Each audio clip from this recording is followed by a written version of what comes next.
Transition for CADRE took numerous years, and that was very intentional.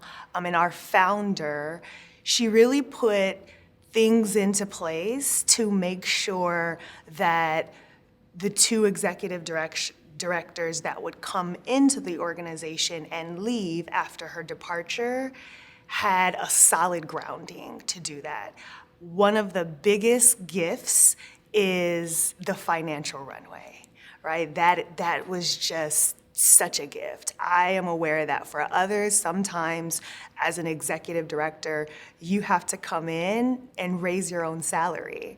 You have to come in and hit the ground running with fundraising. So it really gives me the luxury and the privilege to really think intentionally about how to be strategic and how to move forward in ways that are authentic to the organization, because I'm not in survival mode.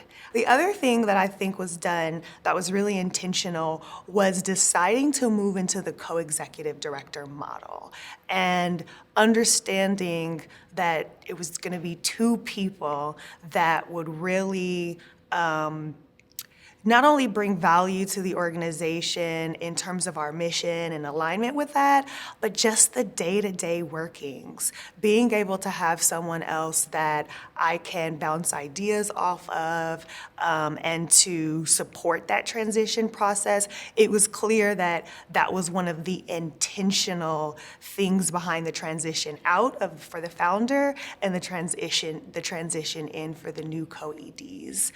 And I also was told that the staff and the team had undergone extensive professional development in ways that really gave them a sense of ownership of their work.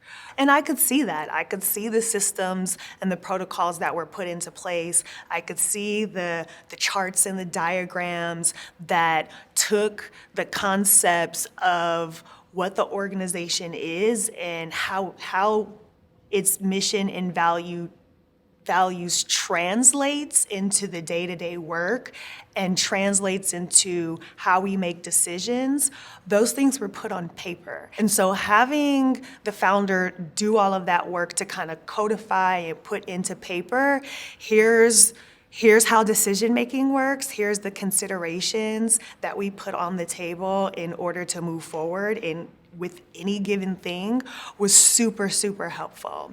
And then I would say the last thing that was super helpful for the transition and clearly clearly intentional and part of that preparation is an acknowledgement of the co-ED model and the rapport and the synergy that needs to take place between those two co-EDs in order for the transition to be effective. And so part of the interview process, I got to work closely with my co-executive director. And that was part of the interview process where we were given an assignment and we had to work together.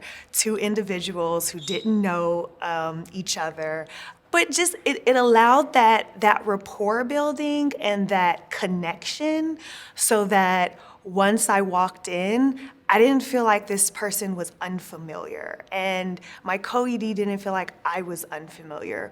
We had already worked together. We had already figured out that kind of groove, so to speak, and in a very condensed period of time, but still that was very impactful. And when you have a founder that transitions out of an organization and two co-executive directors, one of which is brand new, it wasn't lost on me that that was going to be something that folks were looking at, is are they going to stay the course? And is CADRE going to stay CADRE and authentic to CADRE? And all of that preparation for the transition, I feel like helped me communicate that, to feel that way for myself, that yes, there is alignment there. Yes, I can do this work in ways that's authentic to CADRE and intentional to CADRE. But now I feel like that will resonate and that will be displayed to our external partners and to our community members, to our parent members, to everyone who is a stakeholder for CADRE's work.